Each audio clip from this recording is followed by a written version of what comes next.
Hello, welcome. I'm just doing a little video today about water saving top tips, how you can repurpose some of the water that you've used in your kitchen so that you can water your seedlings. I keep a bucket in the kitchen at all times. It's generally in my half sink, like my washing up area, so that I can use it when I'm washing up. But I also find quite often around the house half drunk glasses of water which seem to loiter. They could be on someone's bedside table for a couple of days or whatever. No one's going to re-drink them. So don't just chuck them down the sink. People automatically just chuck water down the sink. It takes a lot of resources to create drinking water. So if you have pulled it off from the tap and you're not going to use it for whatever reason, find another purpose for it. There's always a plant that is thirsty and will want it. So these ones are going to go into my bucket. So that's a start. And then the other time I save water during the day, or I repurpose it, not save it, I boiled some eggs. The water in the pan has not had any salt in it, so there's no reason why that water can't be used again. So again, when I'm draining this off, this water can go in my bucket. With this bucket by my sink, on a daily basis, and me being consciously aware of reusing the water and putting it into my bucket, I normally find that I can have easily 2 buckets of water a day from either washing up, random glasses, cooking water that hasn't had any salt or anything else in it, and then I can use that to go and water my plants outside. So that's just a couple of little water saving top tips for you. There'll be a few others in the program later on. And then we'll pop outside and go and have a look at my seedling tray for some germination and pumpkin potting on. Okay, so when I'm washing up, one of the first things I do is I keep my spare water bucket here in my half sink. So if you're lucky enough to have a half sink, this is an ideal position to have your collecting water bucket. Now I'm about to wash up. The hot water doesn't come out of the tap immediately, it's always too cold. So whilst I'm running for the tap to warm it up, I just collect the water in my bucket here. So this water is warming up a bit now, so then I can actually start washing up.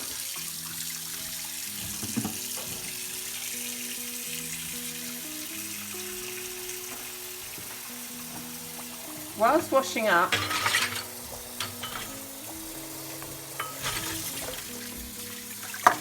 I'll use my soap suds. But then to rinse the plate, I do it over my collecting bucket. So again, I'm washing up.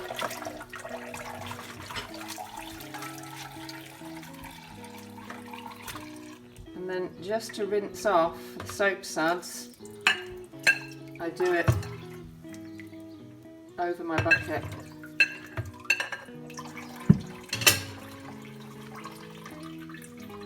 And I'll repeat that for the whole duration of washing up.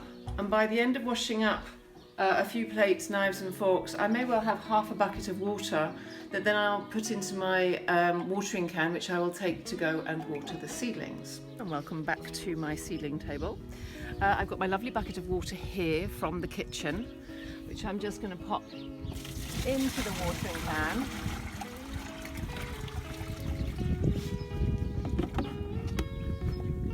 And I'm going to water my seedlings. Now, the seedlings during the day, the temperatures are warm again, and if you leave your seedlings in bright sunlight at the moment, they will fry. They will just fry and burn. So my little seedlings, I pricked out the curly kale and the beetroot, they're all underneath the table at the moment. So we've got beetroots here, curly kale, lettuce and chard.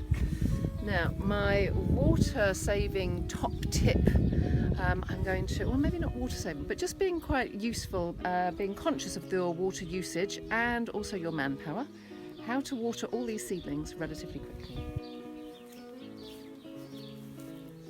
Okay, as you can see, what I've done here, I've stacked up, these are all the little seeds that I pricked out last week and put them into little pots.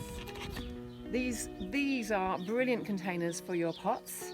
They stack nicely, but more importantly, when I water them, so with my watering, gently on my little seedlings.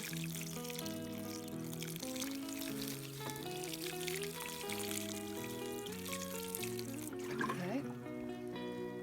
Now that water, as you can see, is going through to the bottom, and then any surplus will go through underneath there where my beans are just about to sprout out. So that's a great way of watering everybody really quickly, and obviously any water that's not absorbed by the first plant gets absorbed by the second plant, so that's everybody watered.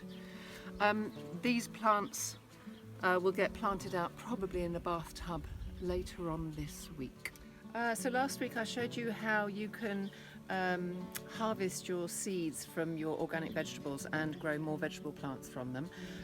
So I just wanted to show you this lovely pot that's germinated from the seeds that I sowed last week. Obviously the air temperature here is well up at the moment. Past couple of days have been really warm, and these seeds have been underneath an old pane of glass that I found. So I normally put four to six seeds into a pot at any one time just to see what kind of germination I'm going to get. It's a bit hit and miss, some are good, some are bad, or some just don't happen. Or maybe even a mouse might have even stolen the seed out of the pot, which does happen. So anyway, I've got 4 lovely plants here that have germinated. What if you don't have any other pots, if you're running out of pots to plant them onto, because these guys will need to be in a pot on their own. They don't want to be this crowded. Ideally they would like a pot this big on their own. As you can see down here with the spaghetti, the courge spaghetti, they really like a whole pot to themselves. They will go out into the vegetable garden shortly, when it again, maybe in another couple of weeks when it's warmer overnight, but at the moment it's still a little bit chilly for them to be out. So I digress, sorry. If you have a juice carton like this, I've just cut off the top bit where the opening is. This is a wonderful watertight container, obviously, because it's been holding liquid in it. So considering we're in an environment where it's not raining very much at the moment, and in the summer we are on drought warnings every year without doubt living here. So again, being aware of water consumption, transplant your little plant here, put some more compost in there, put your plant in at the top. It'll have all this space to grow some lovely roots, and when you water it, the water will stay in the pot. Okay, so that's quite a useful little thing. So start hoarding these, so that when you're ready to pot on, you've got something to pot onto. And whilst I'm talking about hoarding stuff, and especially as recycling is probably not actually happening in your area right now because of COVID, you may well be accruing bottles like this. These are going to be useful later on in your vegetable garden, so save those for now, and I will let you know in another episode what we're going to be doing with them. So that is the cord. I just want you to come on over here and have a look at these amazing little bees. Since we've watered those plants, the bees are all over the seedlings, just picking up the moisture off the soil. There's bees buzzing around this table all the time. So I just want to point out here, if you see signs like this when you've sown some seeds and you think, what on earth is this? Well, this is a sign that a little mouse has eaten your seed out of your soil. So it is a sign that you have to re-sow your seeds. Hence, I've resown them and I've got them sprouting just here. This is just egg box containers with a little bit of soil and some runner beans. These were some potimarron, and clearly the mouse has eaten them. So I will have to re-sow. So just something with Mother Nature, when you're dealing with vegetables, you've always got various things to be aware of, whether it's a little nibble from a mouse, or frost overnight, or too much heat. So just something to be aware of. Hello, welcome back to my seedling and germination table back at the farm. Lots has happened since we last had a little look, but today I just want to show you how exciting these runner beans are, how much they've grown. I used some egg boxes and saturated them, put some soil in, put a big bean in. It looked like Jack and the Beanstalk bean, really big one. which I soaked for 24 hours beforehand, and then pop them in soil. And these guys, I swear, have grown about 2 centimetres today in the heat already. So come and have a look closer, and if you have a look here, you can see underneath you can see all the lovely bees, they love it. But the roots are just beginning to come through the egg boxes. So this is great, this is a great sign of root growth. And what I'm going to do, I've got this carton here that I have used, it's an old juice carton, filled it with some soil, and then I'm just going to prick off one of these. Should come out quite easily. Ooh. Okay, I've got 2 here. Let's take that apart. The cardboard comes away really easily.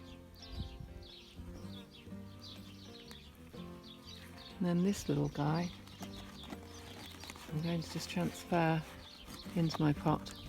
I'm going to backfill with more soil, and then I'll bring him up here and backfill with soil.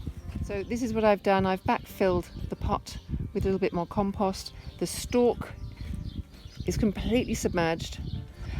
Normally you can grow these directly in the soil where you're going to plant them, but we do have an issue with mice nibbling seeds. So I actually start everything off individually, and then I transplant out when the plant is large enough to cope with it. Whilst you're here, you can have a quick look at some of the pumpkins that I sowed last week. You can see with the air temperature is up, and we've got a germination explosion. So these are butternut squash, these are French beans, dwarf beans, these are, what a good question, Maiden's Delight. They're going to be very long phallic looking pumpkins. We've got some long Denise coming in through here as well. So with the heat at the moment, you've got germination within about 5 to 6 days. My germination, I normally put 4 or 6 seeds into a pot this side to see what comes up. We've got a good 4 coming up now. So ideally 1 plant needs to be in a pot this big. So you can just saturate the soil, split them apart and pot them on until they're ready to go out. Ideally they can be out in the vegetable garden from middle of May onwards. So I'm going to keep these under glass over the next couple of weeks. It's still a little bit chilly overnight for them to be out unprotected. So with these 4 in this pot that have all germinated at the same time, I'm going to need to separate them. So once they've got 4 leaves, I will separate them and put them into a different pot. Okay, on these little seedlings, these are beetroots. I don't know if you can see, but the seeds are grown on top of the soil. They're not submerged in the soil, and the shoot produces underneath. So if you can see that, that's really important. These were only sown about 4 days ago. So again, the air temperatures are up, germination is much faster. These are 16-day radishes, I think, 18 days I think it says, yes, 18 radishes in 18 days, super fast. So I'm going to transplant these out because they've germinated very quickly.